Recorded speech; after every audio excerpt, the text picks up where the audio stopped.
I'm still in bed. I don't wanna go to work. I need to sleep off my pounding head. Oh, why does everything hurt? Coffee won't help, I made it too weak. So I shuffle to my car. Monday's the worst way to start the week. Yeah, yeah. Traffic is thick, there's cars all around. Stop and go, stop and go, stop again, then go. If this traffic keeps up, will I make it on time? I can see my house, so the answer is no. Monday puts me in a bad mood. How am I gonna make it through? When someone asks, how are you? I'll say I'm miserable on Monday. Monday is here.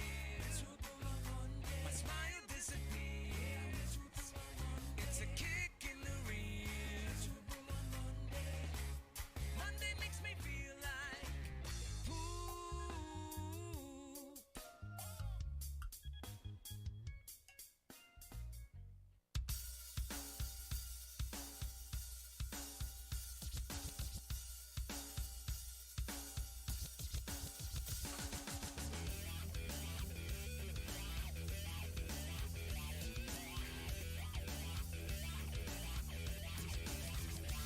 You take a monkey, you take a midget.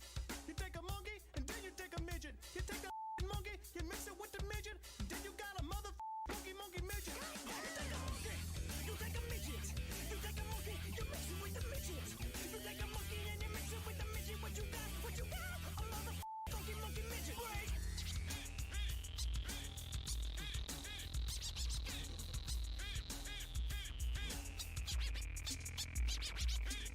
I had a monkey and I put him in the back of the car. We took off down the street and then we went inside of a bar. They catch the fantasy island was in there. Little Herbert was getting the swerve on in there.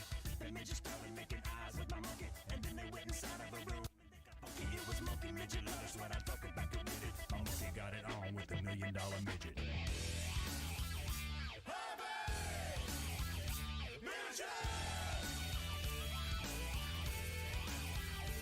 You take a monkey, you take a midget.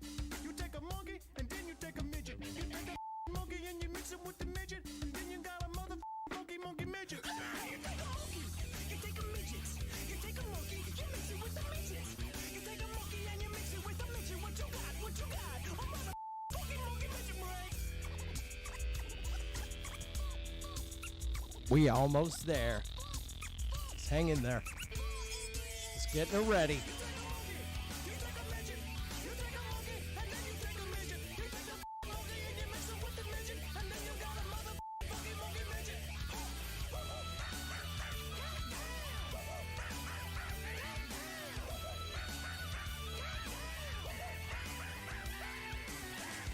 Challenge me, I kick their butts one by one.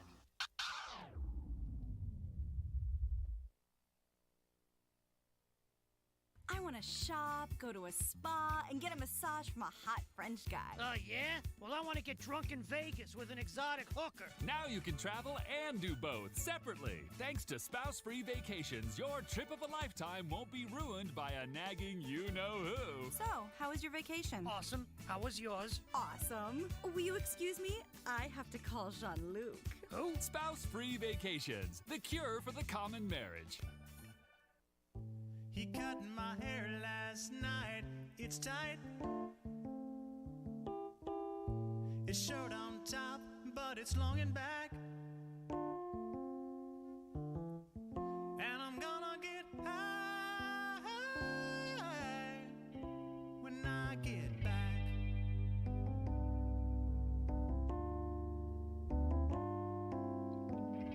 I got a mini truck, this is the life. I only wish I had some crank. Then such a badass ride.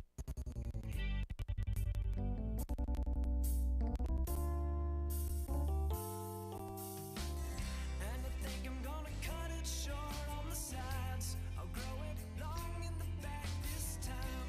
I'm not the man they think I am at all. Oh no, no, no. 'Cause I'm a mullet man.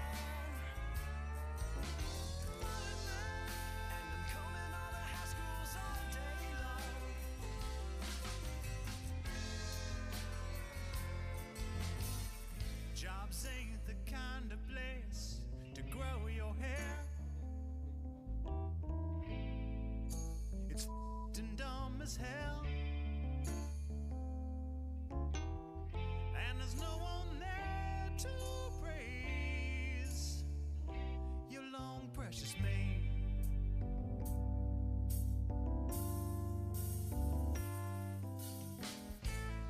All these critics, I don't understand. It's just so cool, long on your neck. A mullet man.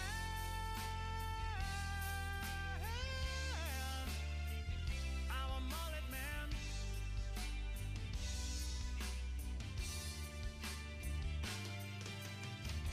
And I think I'm gonna cut it short on the sides. I'll grow it long in the back this time.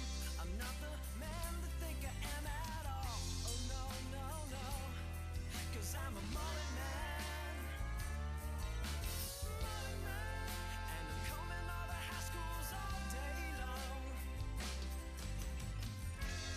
Oh, yeah. And I think I'm gonna cut it short on the sides. I'll grow it long in the back this time. I'm not the man that think I am at all. Oh no, no, no. I'm a mullet man. Mullet man. And I'm combing all the high schools all day long. And I'm gonna grow it long in the back this time. I can't cut and roll it, no. And I'm gonna grow it long in the back this time. Cut. And I'm gonna grow it long in the back this time. And I'm gonna grow it long in the back this time. It's a Kentucky waterfall. Well, it's all business in the front, but it's a party in the back.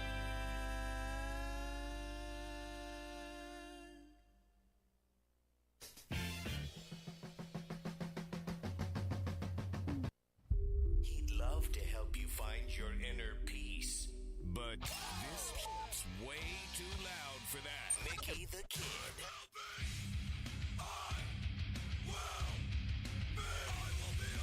A massive number of shells. Have fun.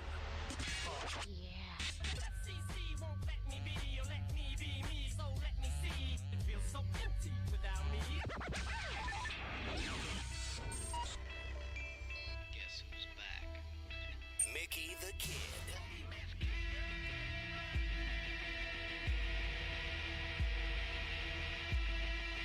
Mickey the Kid. Oh, yeah. Man, it's good. Feels good. Feels fresh. You know, the only issue I'm having right now is I wish I could pull up the YouTube chat settings. It's the only issue I'm having right now. But hell with it. Hell with it. I got you. If you're watching, thanks for stopping in. Get a little crazy up in this piece tonight. I'm just glad you're here. And I'm glad to be doing this, bringing it back. Something I love, you know, doing a show, whether it's doing a radio broadcast from inside a studio or just creating a studio here in my house. You know, it's much different, that's for sure. And it's weird because haven't been off the air for a certain amount of time, and I gotta double check everything to make sure it's coming through clear. Haven't been off the air for an extended period. Let's see, I think the last time I was on the air was in 2018. And it's been a lot of trying other things, you know, getting on social media, you know, talking to you guys on Facebook, Instagram, you know, wherever we are. And you've stayed connected. And this is a work in progress, obviously. Got a lot of things I've got going on. I'm trying to bring back guests, and it's making a full-on show. Not to mimic any of the other great shows that are out there. There's, you know, there's one guy who's pioneered the way for every other guy that's doing a YouTube stream or podcast, and it's Rogan. You know, I mean, he does an extraordinary show with extraordinary guests, and you know, I've spent 20 years in radio doing that fun stuff. So here we are. And I'm here, and it's cool. This is the one thing that I've really looked forward to this, having this moment, putting this all together. And of course, I'll bring back the old segments. If you followed my radio career, if you've been listening to me for a while, we're gonna do Bitches Be Trippin', weekly weed news, all the ridiculous stuff I had, of course, with the comedy bits and bringing back celebrity and rock star interviews, and it's all time. It's all in time. Trust me, I promise you, the final product that we'll all share in together will be this epic thing. It will be. That I can guarantee you. But it all starts here.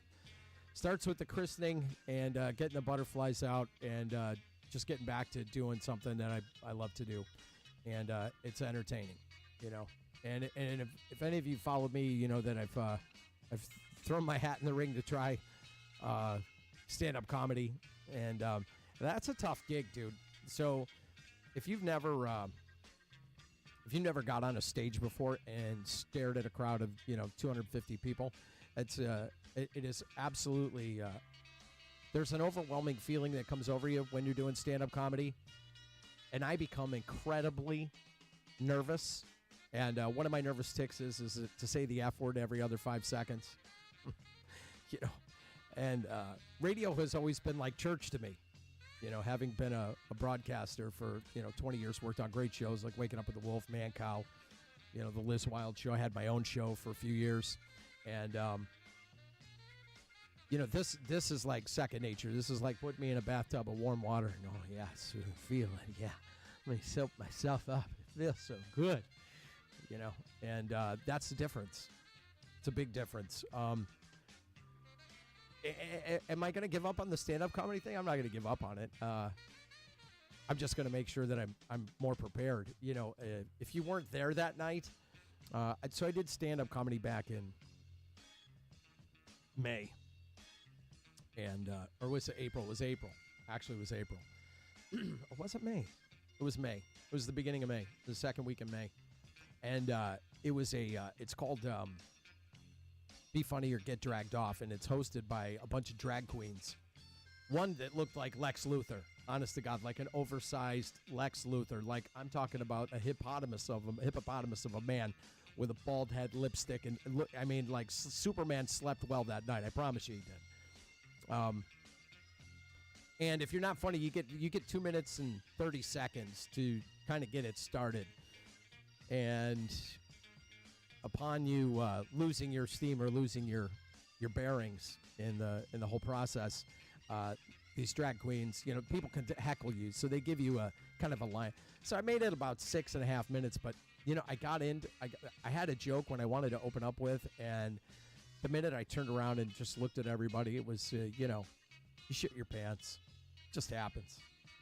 Especially because it was different. I was driving from where I'm at all the way to Tampa, and I'm currently, in the Fort Myers Estero, Fort Myers Beach area, and I was driving to Tampa, which was like an hour and 45 minutes away, just to do 5 minutes on the stage, and it was interesting. I'm not gonna lie, it was easy, but here's the problem: is that the captive audience, when you're attempting stand up in a open mic environment, you're in a room, especially up in Ybor City at the Improv, with like 27 or 6 comics that don't want to laugh at your material. So it's really hard to gauge how funny you are. And then you get a couple of people that would stumble in that want to, they were either hammered drunk or wanted to get drunk at the Improv because it was free entry. And so, I went up, I started that on St. Patrick's Day of this past year. I started going up there and attempting it. And it's kind of a weird gauge because the audience is small. You're looking at 26, 27 people. 25 of them are the comics standing in the back of the room, not laughing at your shit. And, you're trying to figure out whether you were funny or not, and if you had a small captive audience, maybe you made a few people laugh and you think your jokes are great. But then you get in front of an audience full of 250 people at Off the Hook Comedy Club in Naples, and man, it's when you just shit your pants. I mean, It was nuts. And the crazy thing is you know, you have people there that are supporting you. You know, you convinced everyone that you're going to be funny, and maybe you had a couple of funny jokes, you know. But when I watched it back, oh my God, it was so cringeworthy doing stand-up comedy. It was just, that was a rough one, you know, getting used to that. But I'll attempt it again. There's another stand-up comedy in July, and I'll probably continue because I still write. I still write jokes. You know, I sit down and something funny comes up, you know, I write about it, you know, or I'll talk about it. You know, that's a funny thing is in my full-time job, my real job, you know, I'm with guys on a car dealership, and, you know, I find that my character comes out a little bit more. It's like a frat house full of funny dudes with all different personalities, guys that I just love because they make my day a little bit better because we get to laugh and joke with each other. So it's a bit, if you've ever considered trying to do stand-up comedy, you know, because everybody will convince you. They will tell you, you know, oh dude, you're the funniest guy, you're so funny, you know, and then all of a sudden you're like, yeah, I believe that, and then you get convinced and thinking you're going to go write jokes. It's tough. You know, you got to test material. You know, the other thing that kind of was like the wet blanket in my head was I prepared way too much content for an 8-minute set. You know, it's because most open mic nights you maybe get 5, 6, 7, 8 minutes, and I had like 17, you know, not 17, but I had like 8 things I wanted to get to during that stand-up act, and my brain went into absolute 3 Mile Island. It just nuclear meltdown, and my face turned like 16 shades of red, and all I kept saying was the F word, every other word that was coming out of my mouth. And there's nothing worse than, you know, because you could see I was panicked, and I saw I was panicked. And you know, you go back and you look at that stuff, and when you get to take a hard look at yourself in the mirror, it's killer. It's brutal. So how are you? I would love to hear from you. You can call the show, as you can look at the number scrolling at the bottom of the screen. You know, we got the 323-374-3855, 323-374-3855. And don't be shy. Don't be shy. I'll take your call. I'll just show you a quick little camera cut over here. Hold on a second. Let's go to this right here. And then, so your phone calls will be answered over here somewhere. So, just so you know. And then, of course, you know, the other thing about this thing that I'm doing here is it's an open forum. So, you know, I'm welcoming any friends in the area where we live to come down and enjoy and be a part of this. You know, come on into my house, into my studio, hang out, you know, drop some real shit on everybody, you know, tell your story, share whatever, contribute to the content I produce, and we'll find out what's going on. You know, here's the other thing. You know, this was kind of the thing that brought this all kind of into fruition was, you know, going through all this COVID and vaccine BS, man, and you're left alone with your thoughts. You will create some shit. And then I started watching, you know, I watched a lot of Rogan, and started checking out other podcasters and live streamers on YouTube, and I was just like, well, this is a given for me. You know, it's just let's run it, let's go, you know, let's pick it up, and because COVID forced a lot of people to do stuff, and I mean, they're still talking about that shit. I mean, the Omicron virus it's devastating. It's picking back up, and our guards are down in the U.S. and, you know, 60,000 vaccinations went down in the state of Florida, and, you know, whatever, you know, everything's for, you know, what you know what's best for you. You know what's interesting. You know, it's funny when the whole this week, you know, Roe versus Wade thing is going on, and women's rights, my body, my choice, my body, my choice. But when it comes to the government and vaccinations, if you watched what they tried to pull on businesses, if you had more than 100 people, you're fucked. It's they all got to get vaccinated. And if they don't want to get vaccinated, then they got to wear masks all day. And I get it. There's still people wearing masks. I saw a guy, literally, I kid you not, this was the craziest thing I saw recently. A guy is in his car. He's driving. And it looked like he had a cup of noodles. Like he had heated up. I don't know if he just left his goddamn house. And he had a cup of noodles. He had a mask on.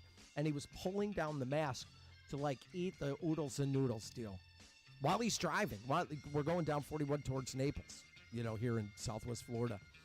And, I'm just like, this doesn't even make sense in my world. You're wearing a mask and you're trying to eat oodles and noodles while you're driving to God knows where from God knows where. But the latest thing on COVID, they're saying that the infection rates in the UK and hospitalizations across Europe have been going up on the rise. And they're saying it's the new Omicron. It's the new Omicron. Because the old Omicron, if you're on your 4th, 5th, 6th, 7th, 8th, 10th vaccine by now, you're going to look like, what was that cat's name, man?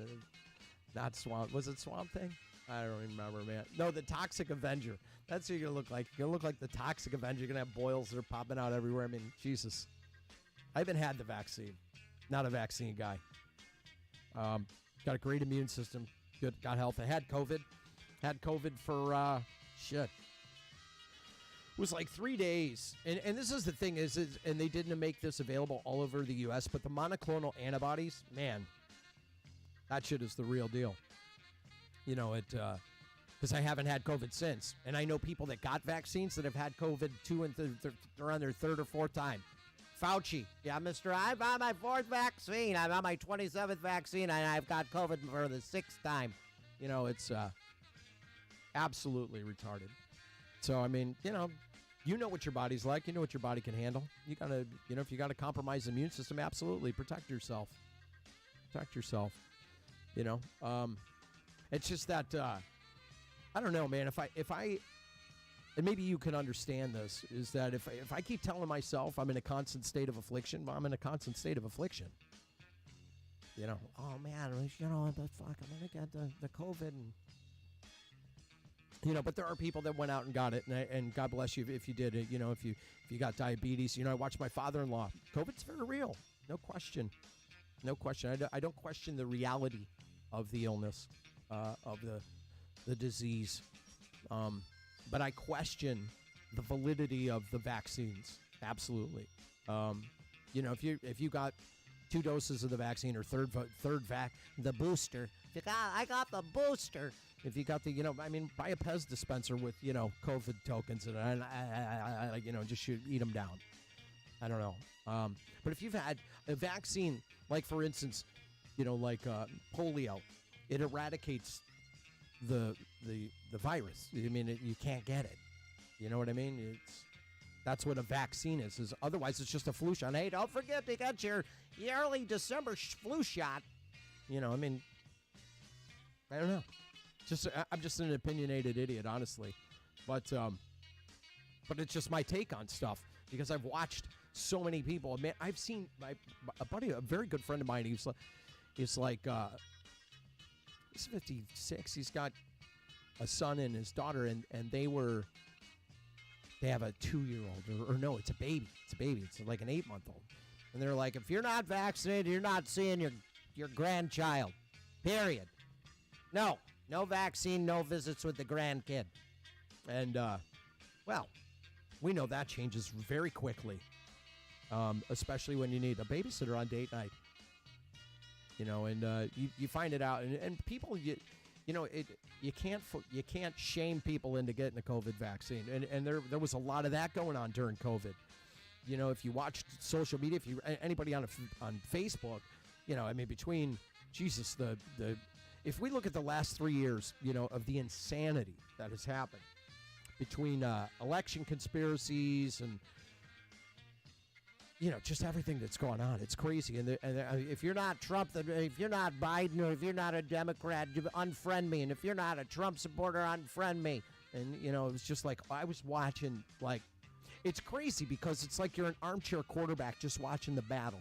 And you're just scrolling through your feed and you're just looking at all these people and just all this crazy anger that was going on during, social media, and everybody's just blasting everybody, and Facebook's putting people in prison. You're in Facebook prison. You said something about Joe Biden, the Democrats, and you pro-Trump and Proud Boys, and, Black Lives Matter, and let's get crazy.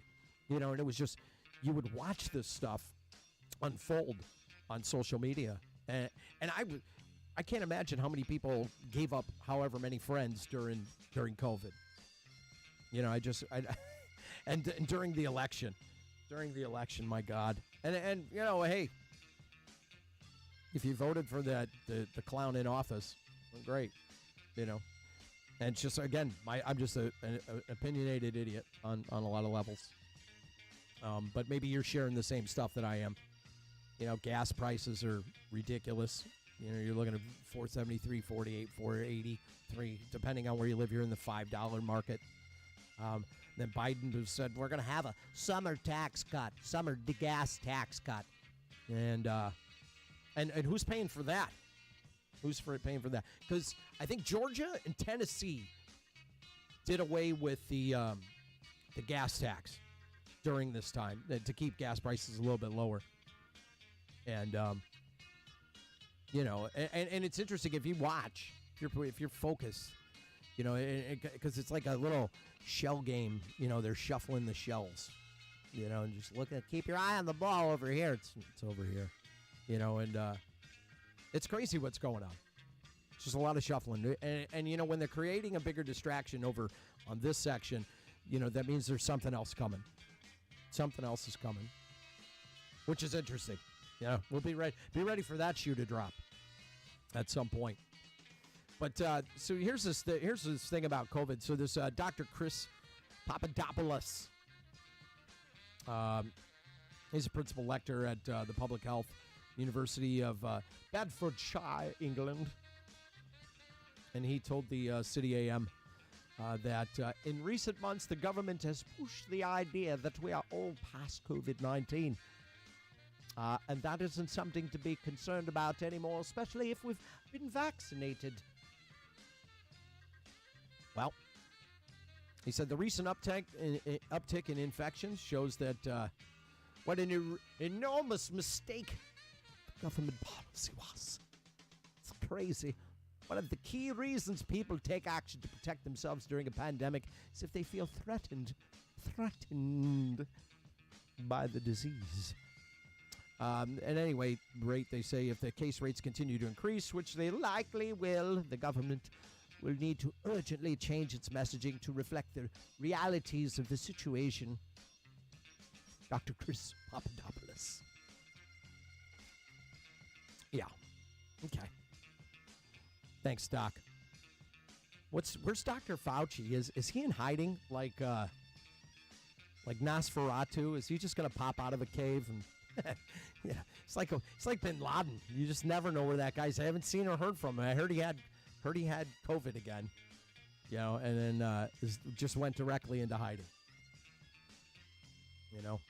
And it's look, it's going to be around. It's going to be around. The flu is gone, and nobody gets the flu anymore, so everybody gets COVID. Yeah, and there was a recent study that I just read that like 82% of the COVID tests that you buy in the grocery store, or even the ones that you go to a Walgreens or a Walmart to get taken, are hit or miss. It's like playing rolling dice in Vegas, honestly, because they don't know if it's positive or not, if it's going to work, if it's not going to work. Dr. Jill, will you tell me if this is going to work? Or just stick it up my nose till you poke my brain and pull it out and shove it in a little thing and break it off the tip and mail it off to the CDC and tell me what they say. It's bananas. There's nothing worse, I'll tell you. So, when I was just recently on vacation in Punta Cana, and of course, the day I'm coming back is the day before they dispelled having to come back into the U.S. with a COVID test if you're an American. And I'm like, of course they do. You know, the day I'm flying out, it couldn't have been Sunday. No, I had to come back on Saturday. So I had come back that Saturday, and you go in there, and you're in the Dominican Republic, and you're like you're in a discotheque, basically, is where on this resort. And you're in this discotheque, and they got the black and white checkered dance floor, and what looks like stripper poles everywhere, and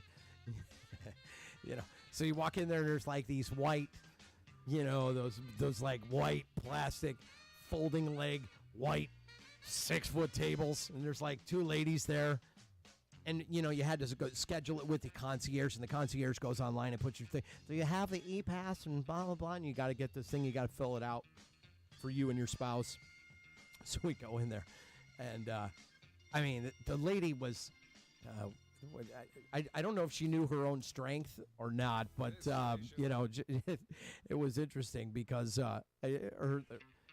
she pulls out that peels off the plastic and breaks out this Q-tip that's 9 miles long, and I swear to God, she stuck it up in my nose, like I swear to God, like she was looking for a parking spot.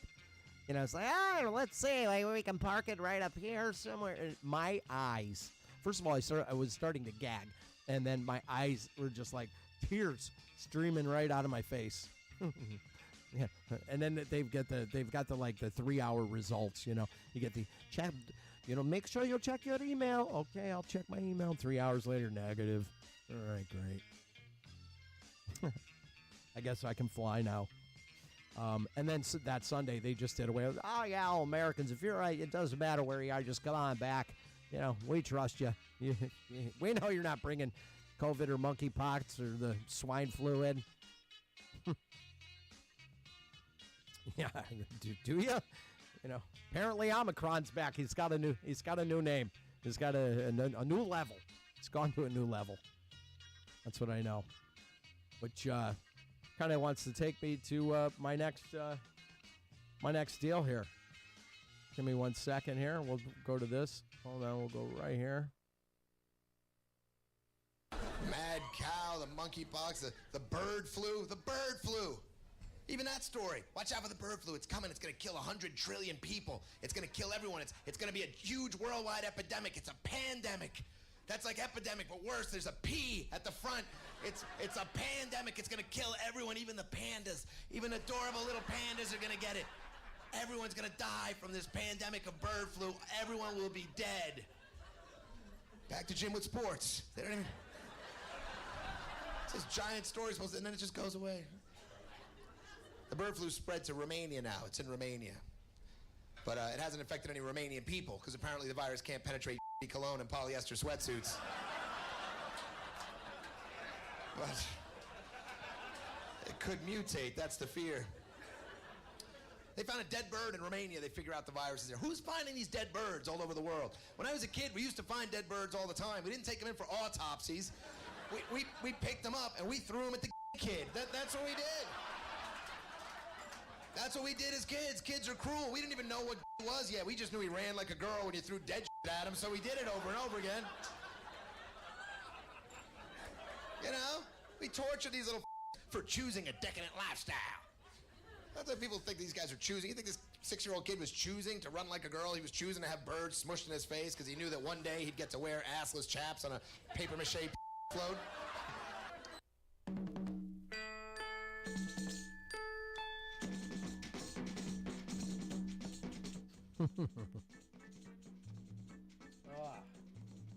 It's funny. I've got people calling. Let's go. It's a trick here in the studio trying to figure everything out, and you can call the show 323-374-3855. Damon, I'm sorry I missed your call. You can always call back. I promise I'll get it. I just have to switch stuff over. It's a little crazy. So, doing this first, trying to get used to a studio again is a little bit nuts. It's been a little bit nuts for me. But I'll get to it. If you're following the world of sports, you're, at what point, and it's crazy because, I don't know if you know where I'm going to go with this. And if you're from Cleveland watching the show, You kind of know where I'm going with this. Deshaun Watson. So apparently what the NFL is doing, they're looking to hit him with a very lengthy suspension. According to the NFL, is going to argue that Watson deserves a significant suspension. So if you were hoping he was going to start the season, if you were hoping he was even going to play this season, and your hearts and dreams are in Cleveland with the Browns, not looking good. They're saying a person from Watson's camp told the NFL will likely argue that Watson deserves to be suspended for at least a full season. And they're saying that if Watson's camp is bracing for, the backlash, then something could absolutely be happening. But, he's not in control of that. What do you have? Like 24 counts, and then like 2 other women just came forward. It's like, bro, I understand you got an appetite, kid. But where's this all coming from? Well, they say the reason the NFL has to argue for a significant suspension is because they say the league isn't in charge of handing out the punishment. Under the collective bargaining agreement, Roger Goodell was given the power to hand out suspensions. But under the new CBA, the power belongs to the disciplinary officer who is jointly appointed by the NFL and the NFLPA in Watson's case. That officer is former U.S. District Judge Sue L. Robinson. Oh, geez. A woman looking at this case. Of course, this is that they're going to make a very swift and consequential decision. They say after Robinson makes a decision on the case, either side will be free to appeal it. If Robinson rules that Watson didn't violate the CBA, then the case is essentially over from the league's standpoint, and the QB won't be punished. But that's going to be hard to prove. And of course, it's all got to play out in court. You got to see how this is going to happen. And here's the problem with Cleveland, and this is where they had Baker Mayfield, and maybe you consider Baker Mayfield a mediocre quarterback. Many consider Matthew Stafford a mediocre quarterback. But, he went out and won a Super Bowl this past year. He played 9 miserable years in Detroit, I think it was. And, it was just no protection. They just, anytime they brought him at least one asset, they would lose 6 other guys. But anyway, now the Browns are talking of possibly ponying up half of Baker's $18 million salary or whatever it is. They're possibly going to they're going to have to, if you're a Cleveland fan and you're looking to get another player, you're looking to get another quarterback, honestly, if you think about it. And I forget who they have for the backup there. Damn it. Probably should have done a little bit of research on that. But if you're looking to replace a guy like Deshaun Watson, who apparently is a specimen of quarterback, according to Jadeveon Clowney, who said, he would have left Cleveland. He would have went wherever Deshaun Watson was going because he was a free agent this year. But he re-signed with Cleveland because he believes in Deshaun Watson. However, Baker Mayfield, there's a couple teams, Carolina, Seattle.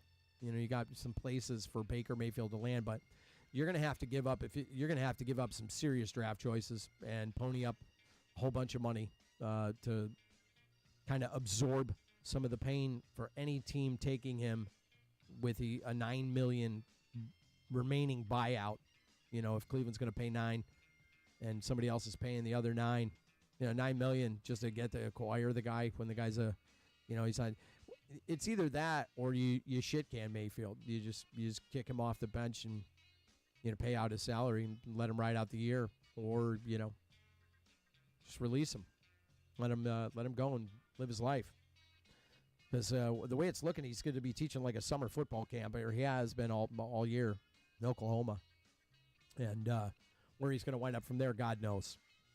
I don't even think God knows. Here's an interesting one.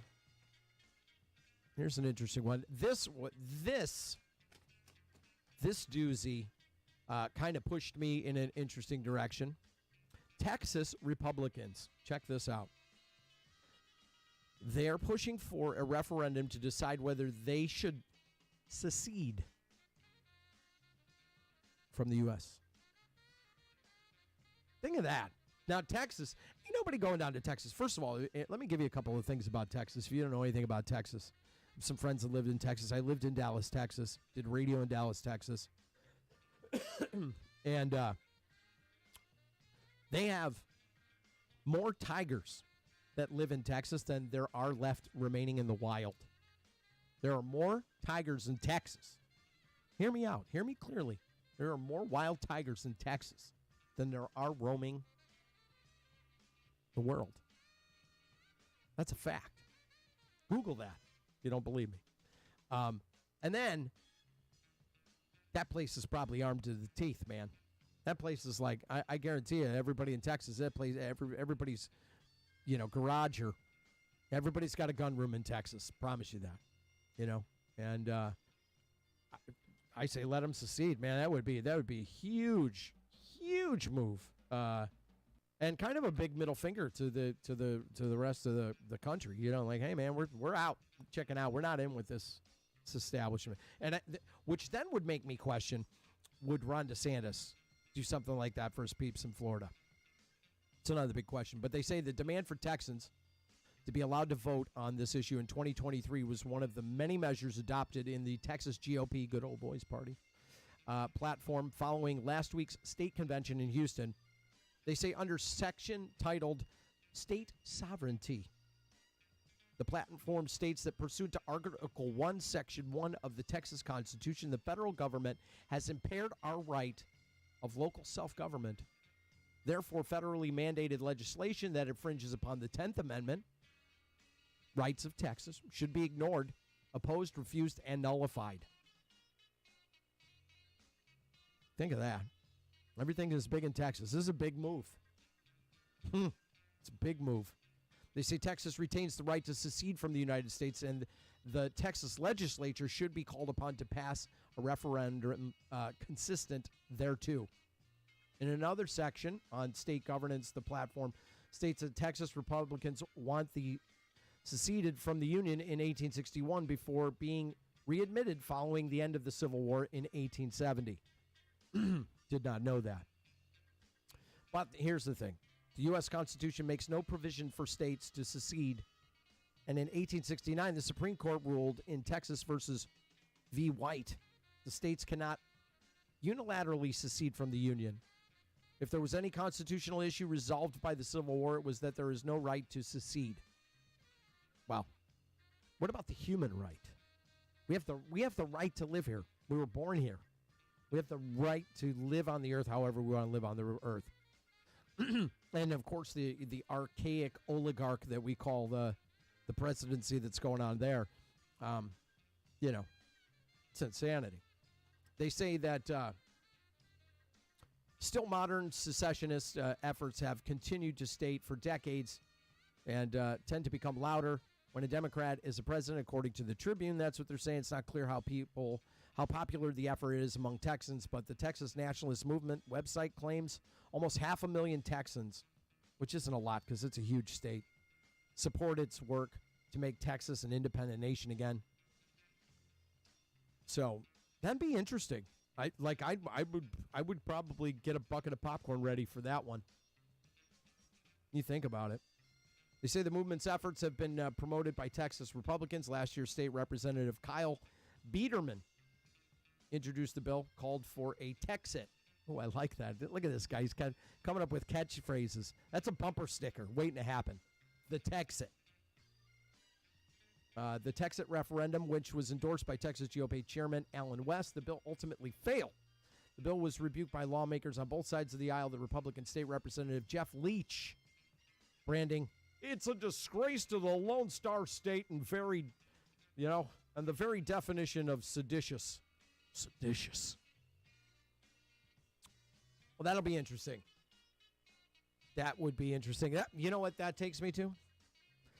Takes me to Bill Burr when speaking of Texas. When you go to war, man, that's the one time when you really have to appreciate rednecks. Absolutely. You know that? You know why? Because rednecks are the one group of people that actually want to go to war. No, they do. They're up for it. That's like their Super Bowl. You know, they like making dip. You know what I mean? They really want to go. Everybody else tries to get out of it. Like, rich people never go to war. You know, Facts. you ask a college kid if he wants to go to war, he's just like, I'm taking this sociology class. I think war is, like, really stupid. My roommate's, like, half Afghanis. That's going to cause some static.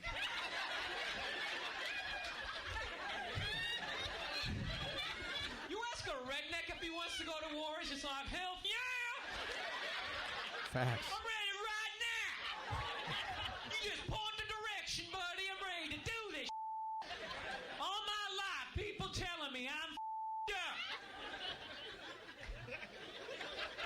No, they're frightening people, but you gotta utilize them.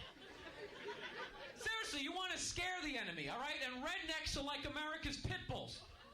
They should just sedate those people, drop them off in Afghanistan, just let them run wild. Just be like, dude, just go do everything you ever dreamed of doing. Just go f***ing crazy. Have one of your friends play the banjo, it'll scare the shit out of them. No, that's what I would do. Draft psychos. Don't draft decent people. Don't draft some dude who works at Staples. F*** that. We need him. Keep him. Go into the swamps of this country. Get people with rabies. Get perverts. Get people like to off in public, you know? Just get like the cancer of this society. Get like homeless people who like to talk to buildings. Like, just send all that over there. Bunch of freaks running around. Where the f***'s Osama at? Yeah, where is he at? They made light work of him.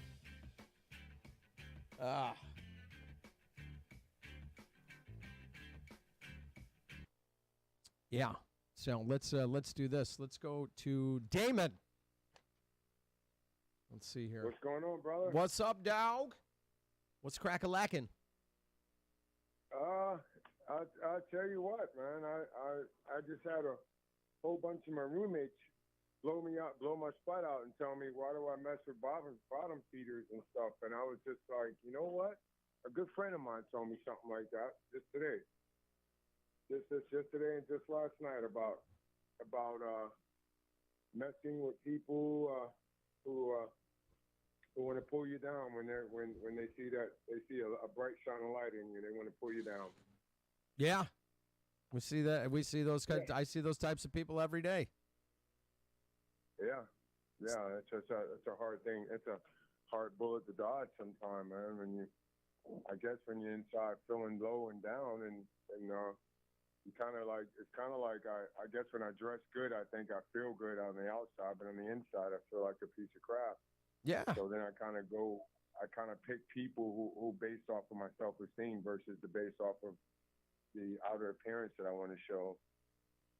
Well, you know, while we're live here on the YouTube show, you know, the one thing I can tell you is we don't. There's, you know, you have to be comfortable with you before you can be comfortable trying to be somebody to. Because I stopped trying to impress people years ago. You know, it's you have to step out of that area of. You know, because everything is opinions, you know, and other guy, you're going to hear opinions from everybody. You know, it's what we do with those opinions, that whether they matter or not. You know, really, honestly, the only opinions that matter are that of my family and a God of my understanding. That's true. Very true. You know, and calling to see how the show's going, man. Show's going good, man. You're on it. That's awesome. Yeah, me and my roommate Todd. Me and my roommate Todd, we seen you on there live. Yeah. So I was like, okay, tripping out, laughing over it. I was like, all right, look at him. He's getting live. We're getting there open up live. So I thought that was pretty awesome. Yeah, man. Yeah, it's, you know, just kind of getting the old wheels greased again. You know, getting back in the swing of doing this thing. But, you know, it's something that's comfortable for me. You know, it's comforting to kind of sit here. You look like you're in your element. Well, I appreciate that, brother. I appreciate that, man. What else you got going on, man? Everything else good? Just the whole reality TV show living that I'm doing. Yeah. Well, when you're living with 8 other guys in a house, there's a lot of personalities to deal with there. Yeah, it is. I would say so myself. I would definitely say so myself. Well- We were saying we need to make a reality TV show because it's a multicultural house. Well, they did that already. It was a called. lot of views. They did that. They did that already. It was called The Real World, and now they do it. It's called Big Brother. Oh, gotcha. So Yeah. you're right. It's a similar They thing. got You're shows. right. They You're got right. shows like that. Yeah, and Big Brother, Jesus, that's some backstab. I was almost on Big Brother in 2013. I had filled out an application. I think it was for season 16 or 15, and they flew me out to Los Angeles. And I really wanted to be on that show because I had watched like all the episodes, every season leading up to the season I wanted to be on. And I had put together this video because what you do is you put together like a 2 or 3 minute audition video, and then you send it out to them and you tell them why you'd be a good candidate to be on Big Brother. And apparently, the shit I said was, caught some people's eye, the talent agents or the scout out there. And so they fly me out to LA. And here's the thing.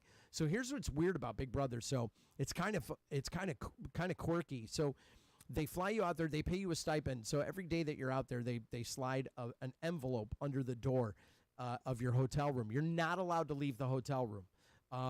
They tell you the times that you can leave the hotel room, like if you need to stretch legs, so that you go in there. If you need to eat, they tell you to order room service. So, or you can go down. That was the other thing. You would have to call, and then they would let you go downstairs to like the hotel restaurant, and you could order your food and you could take it back up, or you could eat down there. But you weren't allowed to talk to any other contestants, or you were immediately eliminated. And so that was hard, man. It was crazy because you would see all these people, and you knew every one of them. You see all these young folks, that would look like they were going to be contestants on the show. And then you're in a gym. Like the next morning, I went to the gym that day, and you see people in there. Everybody's got. They tell you that if you have earbuds, bring your earbuds, and so keep your headphones on, and don't talk to anybody. And then you interview with Allison Grodner and all the people that are behind the producers behind Big Brother. And it was at an awful time, too, because my bull mastiff was having seizures. She had cancerous tumors in her head, and it was awful. My wife was here, and oh, my God. But then I wound up doing my interview, and then like 2 weeks later, I got the call, and they were like, "Oh, we decided we're going to go with another candidate, but man, you were definitely a runner-up for number 2." But yeah, dude, I don't think I'd ever want to do a reality house again. I mean, just I'm kind of comfortable in the life I'm living. I mean, that's fun, and it's for $1 million. If you win Big Brother, you win $1 million. Yeah. And I was all about it. I'm like, yeah, fuck it, let's go. I'll get in there. I'll match wits with anybody out there, But the thing is you have to win like the in-house contests and stuff like that. And that's where things get tricky. Gets real tricky. So what's this show about that you do right now? What is this about? Is it about any topic in the world? That's why the name of the show is Let It Rip.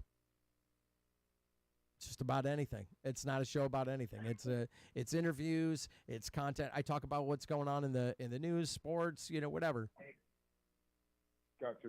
So how does a person position themselves to meet after damaging people and being damaged? How does a person position themselves to meet somebody? 'Cause my roommate just told me, he's like, you know what? You need to find out who you are. You need to find out who you are so you know what you want. Because why do you keep going to people of lower standards than what you really should have? So how do you position yourself as a person? This is just off the cuff. This is not a recovery. This is nothing. But if you had the choice to tell somebody, how would they position themselves to meet somebody after they're in a position, after they used to hurt people and also used to being hurt? How do you position yourself to meet somebody that's safe to love and touch and talk to? Well, how would you know when you're ready? Well, you'll know when you're ready because once you know that you don't need anyone else to fulfill your life, then when you have somebody in your life, it's by choice. It's because you want them there. It's not because you need them there. The necessity for someone is because you're lonely and you don't have the confidence enough to take care of things on your own. And we need people to keep us entertained. We need people to tell us how to reassure us that we're okay. And I don't need that. But most people don't need that.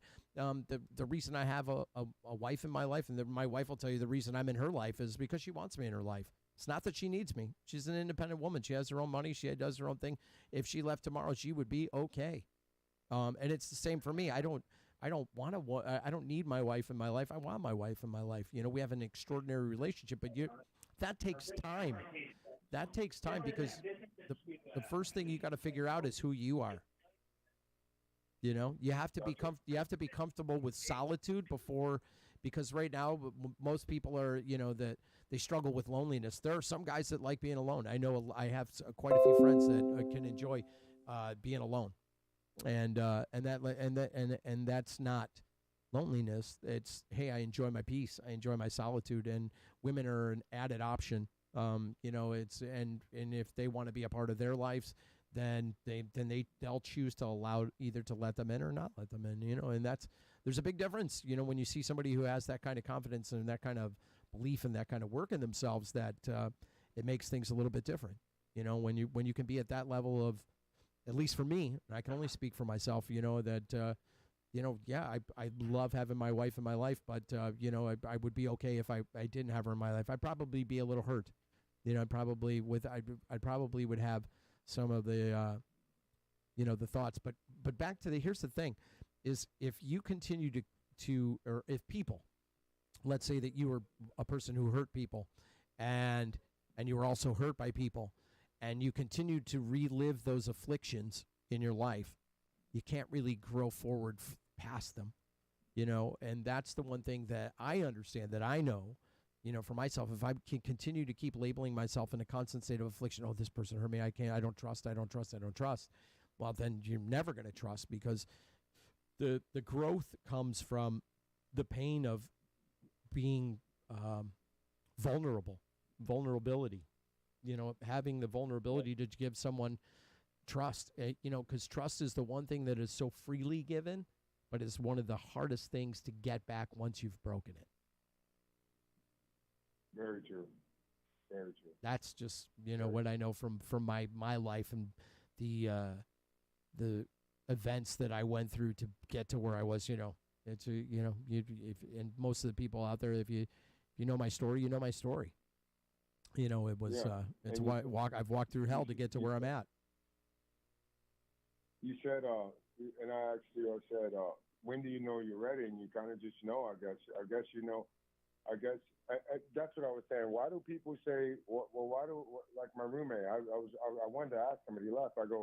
He goes, get to know you. And what do people mean when they say get to know yourself? Get to know yourself. What do they mean? Is there like a criteria that you got to meet? Is there like he said, he goes, get your goals in order. And I get that part about the goals. But like, how do you get to know yourself? Like, where do you really start to get to know yourself? Like, do you talk to yourself and say, hey, do I like eggs in the morning? Or do I like toast in the morning? I mean, how do you really get to know yourself? Do you find out what your likes are? Do you find out what attracts you to another person? Or attracts you to the things in your life. Like I know what I'm attracted to. I like football. I like video games. I like to I like to go to the beach. I like to take vacations. I like to eat sushi. I like to read books, and I like to read different types of books, whether it's on consciousness or spirituality or ayahuasca or whatever. I like things that interest me. Subject matters, most importantly. I like relationships, friendships that interest me, without benefit. So many people are always looking at creating a friendship with someone for the benefit. It all boils down to this is the motives and intentions. What are my motives? What are my intentions? Why am I starting a friendship with this person? Well, they said hi to me. Okay, great. I said hi to them, and they seem like a cool guy. And well, yeah, he seems like a cool guy. And but he has a great job. And man, I'd love to get a job working with him. And then what is the reason I want to be friends with that guy? Is because I want a job with him from him? Or is it just because I generally like him and I'm not going to ask him for a job? If he offers me one, maybe that'll be cool. But I generally like someone's friendship. You can't have ulterior motives. And getting to know yourself is a process. It is a process. It's a very rigid, painful process, because getting to know yourself means saying no to yourself, and saying no to yourself is sometimes hard to do when ego is still in play. When because I want what I want and I want it now, and I don't want to have to ask. I don't want to have to do this. I don't want to have to work for it. And some things like the best relationships in the world start with friendship, and then they lead to other things. At least that's just my opinion. I'm not a relationship counselor, buddy. I don't have a PhD in relationships. Let me tell you that. I got a PhD in fucking shit up. Sure. No, these are just open questions. These are just open questions with different. I'm just trying to get different opinions. I'm a very informational guy, and I like to go out there and ask questions to any and everybody, just to see a person's take and point of view on something, and then then I'll take some information in and see if it's applicable to me, and I just think I think it's interesting. I always take chances with new ideas and other people's inspirations. I always like to try to follow it and see it through. And I appreciate being on the show and Mickey the Kid. Yeah, thanks, Damon. Here's the last thing I'll leave you with is this. Ignore the crowd, because the crowd doesn't matter. What matters is what matters to you, or the people that are important. And look, everybody wants to tell everybody how to run their life, and the only way to learn how to run your own life or how to enjoy life is to sometimes experience is the best teacher. It's like I say, like we've talked about before, so when the pain of your current reality outweighs the fear of change, guy changes. That's right. So that's where you can take that little nugget of wisdom with you, fella. Thank you. Thanks for having me on the show, man. You got it, T, man. Hey, you have a good night. I'll call you later, all right? Yes, sir. All right, my man. Have a good night. Late. And we're back.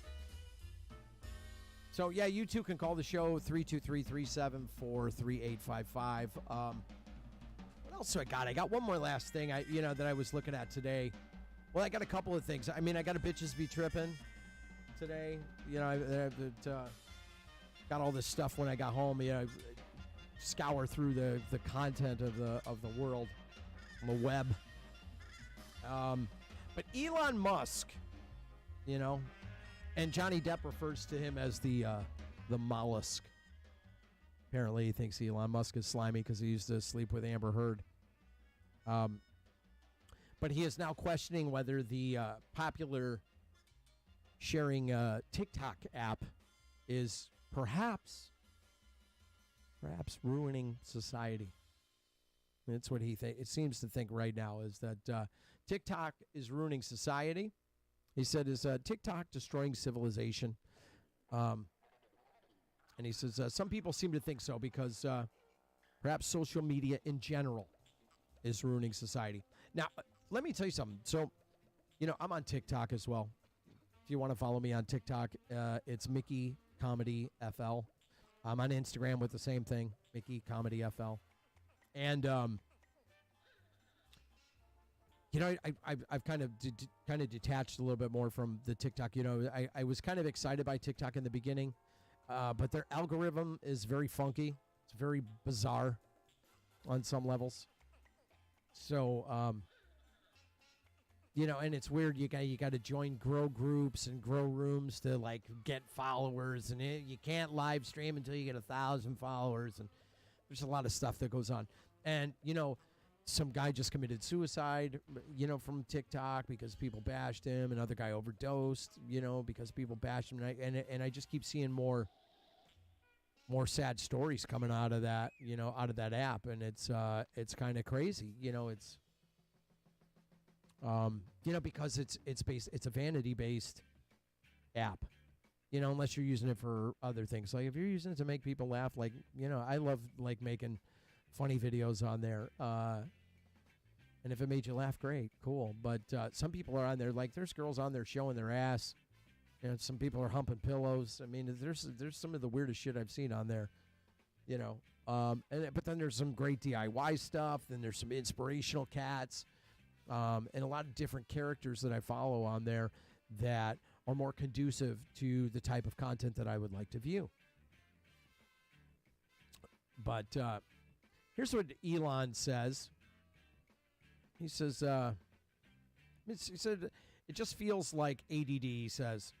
So according to recording of the meeting heard, he said it's like ADD, but the next level.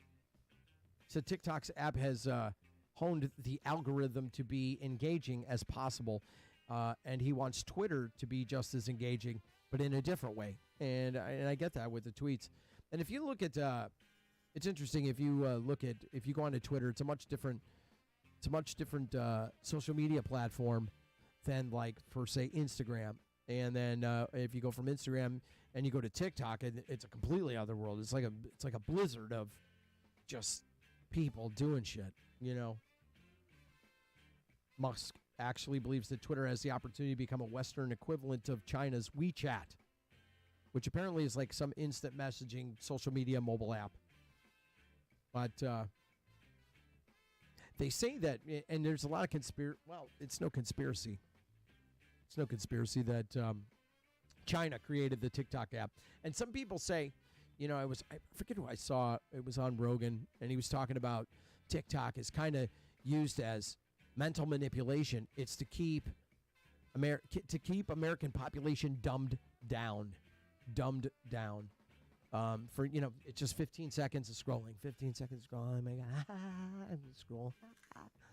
You know, and then you got some of those 3-minute jobbers on there, and there's a 60-second, you know, and it's all, you know, put this music under popular, and oh yeah, TikTok viral, and then it's hashtag everything FYP and this, that, and the other shit. Man, it's like you got to do all this stuff, you know, and hashtags you would think would be part of the Google, the algorithm, you know, but it's not. It's a completely different thing. And it's what TikTok does is what they deem to be viable, I guess, as entertainment. That's what they promote. That's what they push in everybody's feed. So if you're a TikToker and you've got like, let's say 350 followers, and you've been on there for over a year, and you've posted 30 videos, and your average video only sees 150 views, you know, it's because it's not in their algorithm.